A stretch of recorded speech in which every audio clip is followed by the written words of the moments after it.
Здравствуйте, добро пожаловать на канал Нагалина Джулери. Меня зовут Лена, и я занимаюсь созданием украшений ручной работы. Сегодня хочу показать вам свои последние работы. В общем, вот, пожалуйста, браслет. Сделала браслет. Делала его долго, начала я его делать еще, слушайте, до Нового года, прям сильно до Нового года. Как бы не в ноябре, но там... Было не до этого, болели мы, в общем, долго, и как-то да. Сделать его в подарок я уже не успела, я, в общем, делала там украшения в подарки, не успела и решила доделать его для себя. Вот. Браслет это плетеный полностью. У меня есть мастер-класс на канале, как плести такие элементы вот из жемчуга и из риволи. Ссылку оставлю под видео. В общем, да, браслет плетеный. Видите, тут что интересно, что используется, можно использовать тилу, а можно использовать гематит двудырчатый. Вот такой. Он получается очень мягкий, видите, гибкий, да. А всего, конечно, лучше делать прям по руке. Вот, и замочек вот такой. Я его сначала думала делать с бронзовой фурнитурой, потом все-таки передумала, сделала с фурнитурой из розового золота. Вот с таким вот совершенно обычным замочком. Ну, видите, я делала его по своей руке, и мне вот прям очень четко подошло сделать вот здесь, сколько получается, 7 элементов, и вот этот замочек. И прям четко мне на руку это все село. Вот. В общем, вот так. Если хотите сделать такой браслет, то, пожалуйста, посмотрите видео на моем канале.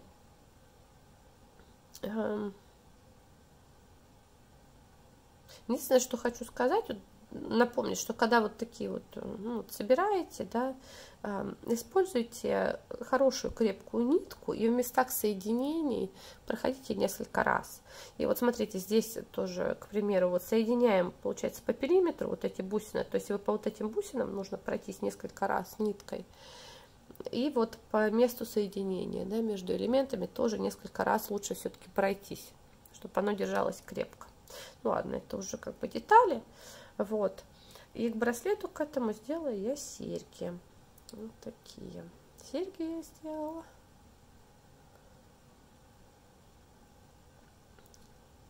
Простенькие, легонькие, да. Эти элементы, вот они, видите, двусторонние. То есть они как бы они не крутились, смотрятся симпатично. И вот смотрите еще здесь, к месту крепления. Видите, мне нравится приплетать этот... протектор для тросика, потом уже к нему крепить. Очень так удобненько получается. В общем-то, швензы здесь вот такие. Эти крупные крючки, они хорошо смотрятся, знаете. Прям понравились они мне. Вот. Как обычно, ссылки на материалы, на которые найду, оставлю под видео, если вам что-то интересно из этого. Так. В общем, это был набор номер раз. Следующее, это был такой, знаете, просто очень понравились подвески. Увидела я вот такие подвески, посмотрите, какие. Это прям вот весна пришла. Цветущая сакура и журавли. Ну, какие чудесные. Я знаю, что качество вот таких подвесок хорошее. Я раньше, у меня несколько есть вот, ну, в общем, такого типа подвесок, вот как бы с эмалью. Носятся они великолепно, прекрасные. Они такого, знаете, ну, цвета такого среднего золота, 14 карат. Вот. Они, ну, видите, много тут пустых пространств, поэтому они не тяжелые, хоть и довольно-таки крупные, очень симпатичные. Я что-то так долго думала, брать, не брать их, извиняюсь. Так долго думала, брать, не брать, но вот рада, что купила все-таки. А швензы я эти не заказывала, я заказывала другие швензы такими солнышками, а мне пришли вот эти. Ну, я недолго горевала. Швензы эти очень хорошо подошли вот к этим вот подвескам. Вот такие весенние сережки я сделала тоже. Все вот эти украшения, ну вот, помимо сережечек с этими с аистами, это дело в течение долгого времени, поэтому они тут, темы никакой нету, тема просто вот делалась долго. Смотрите, сделала я вот такой чокер. Делала его без всякого, не знаю для кого, собственно, просто вот захотелось использовать вот эти бусины. История. У бусин есть история, друзья. Эти бусины все, вот весь этот тут гавлит у меня, ну, искусственный, да, и перламутр, вот цветные, разноцветные, да, это перламутр. Это были у меня босоножки такие, вот вышитые, очень такие летние, яркие, красивые. Босоножки выносились, а бусины-то остались. Ну не выкидывать же, да? В общем, я распорола, отпорола все эти бусины, помыла их, почистила, высушила. Лежали они у меня, лежали, и, в общем, долежали. Как раз вот их хватило на чокер. Видите, как? Все стандартно, на пинах. Вот. Чокер на пинах. Вот эти вот спиральки и силиконовый шнур. Бусинки. Это на мемори проволоке сделано, да? Обычный замочек лобстер. Удлинительная цепочка. И вот тут несколько я оставила для такой симпатичной подвесочки на удлинительной цепочке. Вот такая милота получилась. Слушай, ну это прям, ну, лето, видимо, хочется уже весны, лето. Я его крутила, когда тут холод был, снег шел, дождь. Ну, а у меня море. Это я с отпуска приехала, и, видимо, захотелось продолжения. Так, ну и к нему серьги. Серьги, понятно, грозди. Такие вот милашки.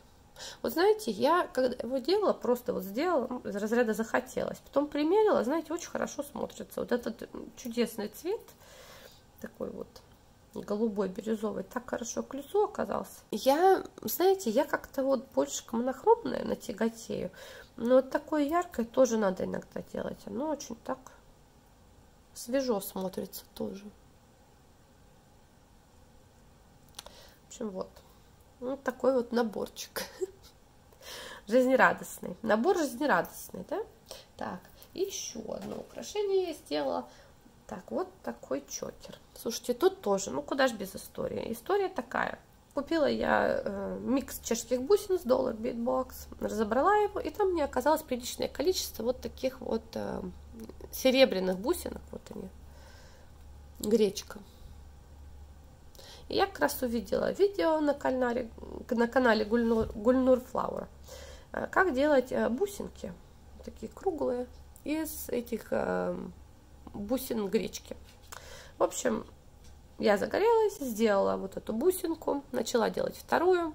И оказалось, что мне буквально бусин 10 не хватает, чтобы закончить эту бусинку. На сайте не было именно вот этого цвета гречки.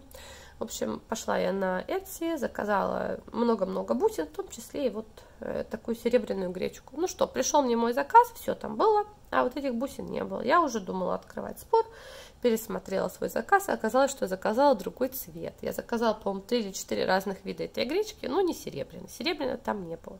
В общем, лежали они у меня, эти бусины, долго лежали, незаконченные. И, в общем, тут меня осенило, что нужно одну разобрать, и второй сделать просто вот чокер. Собственно, что я сделала. Получается, бусинка, ну вот это pinch beads, гречка, или поганки, да, как называют. Ну, остальное беконусы и вот чешские бусины. Видите, беконусы и чешские бусинки на мемори проволоке. И здесь вот просто совершенно обычная застежка. Вот. Тоже, несмотря на такой, ну, некоторую бледность этого украшения и простоту, знаете, смотрится очень даже симпатично на живом человеке. Ну что ж, вот такой вот у меня был творческие несколько месяцев. Вот. Довольна, что доделала себе вот этот браслет. То у меня был сапожник без сапог. Я их сделала несколько, но все раздарил. Да, вот.